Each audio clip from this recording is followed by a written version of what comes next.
आपण अंडे नाही ना खात. अरे शी घाण असते रे बा, याला अंड म्हणजे काय तेच माहिती ना. पहिली गोष्ट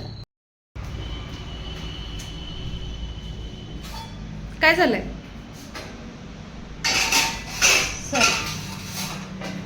सॉरी सॉरी, पोरं मोठे झाले पण लय अवघड असते. Sorry sorry. अरे पडशील ना तू. तर काय झालं तुम्हाला सांगते. मी आता फोडणीचा भात बनवायला मटकी टाकून, तर ते मला नको म्हणताय आणि वरून भांडे खाली टाकलाय म्हणजे मुद्दाम नाही टाकला. मुद्दाम टाकलं तर मग काय करणार त्याचं. धक्का लागला कुकरचा डबा धडांग धडांग सगळीकडं आणि मी रागवले, रसले. चला आता जेवणात बनवायचं आहे मला मस्त असा मटकीचा भात. तर हे बघा मोडालेली छान अशी आपली मटकी. तर फोडणीचा भात बनवूया. आज सुट्टी असल्यामुळे ना थोडंसं वेगळं काहीतरी बनवावं म्हटलं, कारण रोज भाजी चपाती तर असतेच. आणि मस्त असं मग कुकरमध्ये मी फोडणीचा भात बनवायला घेतला आणि ते सुद्धा मोड आलेल्या मटकीचा. थोडंसं तेल टाकलं आणि जिरे मोहरी टाकले, सोबत एक विलायचीसुद्धा टाकली. त्यानंतर एक टोमॅटो आणि एक कांदा छान असा त्यामध्ये तळून घेणार आहे. तुम्हाला आवडत असेल तर तुम्ही तुपातली करा, पण तुपातली माझी पोरं खात नाहीत, लगेच ओळखतात. त्यामुळे मी आज तेलातलीच केली. तर हळद आणि तिखट, हिरवी मिरची टाकणार होते पण समोर म्हणलं मम्मी हिरवी मिरची नको मला. मग त्यामुळं आपलं जे घरगुती सोलापुरी मसाला असतो ना ते. आणि हे कुकर स्टीलचं आहे बरं का, त्यामुळे जरा लवकरच धूर निघतो याचा. त्यानंतर छान अशी मोड आलेली मटकी त्यामध्ये टाकली, जे की मी धुवून अगोदरच ठेवली होती. आणि त्यानंतर हे मिक्सरचं भांडं, ह्यामध्ये मी लसूण आणि खोबरं बारीक केलं होतं, अद्रक ते. आणि मग तांदूळ धुवून टाकले. आणि मेन फजिती झाली म्हणजे हे मी गावाकडं 1.5-2 महिने कुकर वापरले खरं, पण गावाकडं मला ना आहोने एकदा दाखवलं की हे असं बसवायचं, तर ते मला बसलं होतं बरं का. आणि काय माहिती आता ते लग्न झाल्यापासून ती तशी कुकर वापरले ना मी जर्मनची, वरून टोपण लावायची, तर हे मला येतच नव्हतं. किती प्रयत्न मी इथं करत होते बरं का.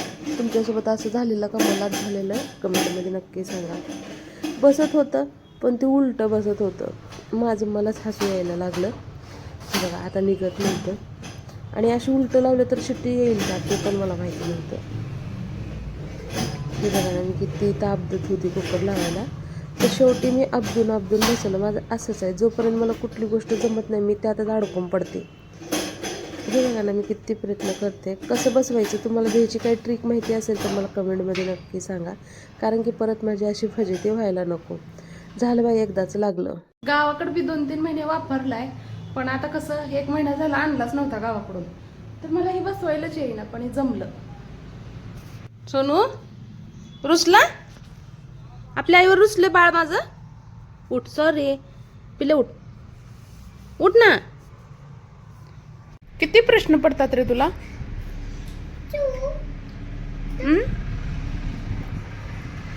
ती बाळूदाजीनं दादाच्या ना बड्डेला दिलेला आहे. पहिलीत होता ना तू तेव्हा. तस खातेत का.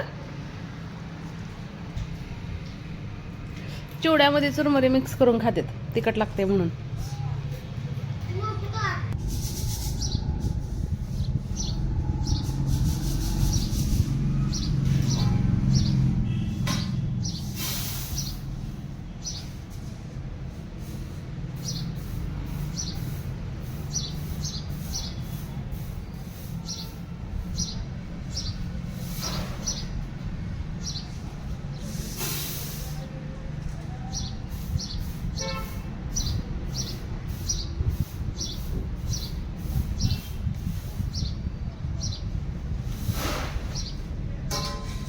दळण करून झाल्यानंतर मी आता इथं दळायला चालले होते, तर वाटेत हे झाड दिसलं. त्यानंतर मग त्यांनी आम्हाला चहा पाणी केलं आणि सोबतच पोरांना दालच्या राईस खायला दिलेला. समर्थ काय खाल्लं नाही, पण लाडू मात्र शिवसोबत बसून खाल्ला. लाडू खूप गुणाचा आजकाल. लाडू आणले म्हणजे आम्ही दळायला गेलतो आणि तिथे एक आम्हाला झाड दिसलेलं आणि मी ते घरी आणलं 4-5, म्हणजे शेतात लावायचे म्हणून. आणि परत म्हणलं काय आहे गुगल तरी करावं, तर त्यावर ते आफ्रिकन फळ म्हणजे प्लम सारखंच काहीतरी होतं, पण ते विषारी होतं आणि त्यावर वॉर्निंग होती की हे खाऊ नका, म्हणून मी ते फेकून दिलं. तर त्याला अंडे म्हणते लाडू. त्यानं अंडे घेताना त्याला बघितलं होतं. काय झालं, आपण अंडे नाही ना खात.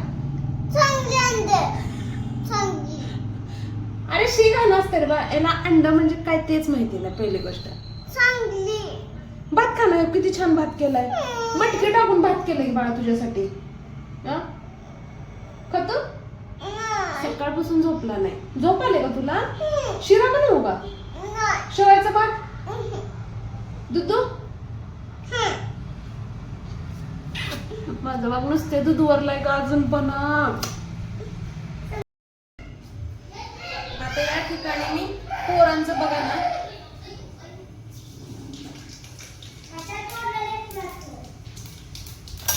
जिरी मोहरी कांदा.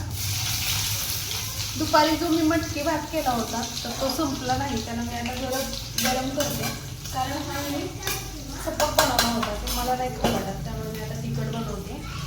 वाट झालेत, 1 तास अभ्यास करायचा, जेवण बनवते, जेवण करायचं आणि झोपायचं. लाडू सगळे पजल ते दादाच्या पाठीमागे आहेत, गोळा कर सगळे.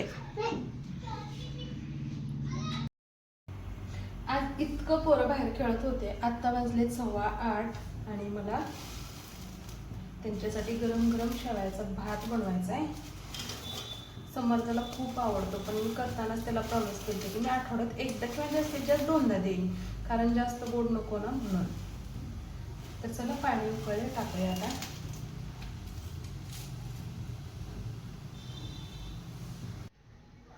दोघांनाही झोपवलं, त्यानंतर मग मी माझ्या डोक्याला तेल लावून घेतलं, कारण की उद्या आहे रविवार, डोक्यावरून अंघोळ करता येईल, कारण निवांत दिवस असतो ना, म्हणजे डब्बा वगैरे काही नसतं. हे खूप छान आहे आणि मुलांना शिकवण्यासाठी ना खूप भारी आहे.